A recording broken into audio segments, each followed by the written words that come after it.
পুরনো স্কুল ঘরের দেয়ালে একটা ঘড়ি ঝুলতো। ঘড়িটা খুব পুরনো, কাঁটা মাঝে মাঝে আটকে যেত। তবু হেডমাস্টার সাহেব কখনো ঘড়িটা নামাননি। সবাই জানতো এই ঘড়িটা তার ছেলের। তার ছেলে একসময় স্কুলেই পড়তো। একদিন স্কুল ছুটি শেষে আর বাড়ি ফেরেননি। তারপর কেটে গেছে 15 বছর। স্কুলে নতুন শিক্ষক আসে, পুরনো শিক্ষক যায়, কিন্তু হেডমাস্টার সাহেব প্রতিদিন ঠিক সময় স্কুল খুলতেন। ঘড়িটার দিকে তাকিয়ে বলতেন, সময় চলছে।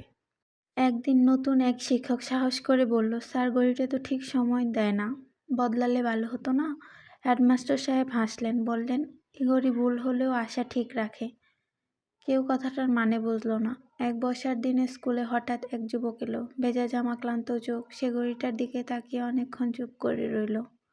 তারপর ধীরে ধীরে বলল, স্যার এর ঘড়িটা এখনো আছে? হেডমাস্টার সাহেবের হাত কেঁপে উঠল। তিনি কাছে গেলেন। ঘড়িটার কাঁটার শব্দের মাঝে দুজনের শ্বাস আটকে গেল। বাবা!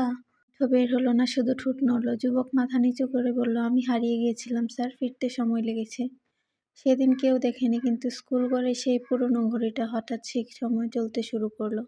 কারণ কিছু অপেক্ষা সময় মাপে না, মন মাপে। আর যেসব ঘড়ি ভালোবাসা দিয়ে বাঁধা, সেগুলো কখনোই থামে না।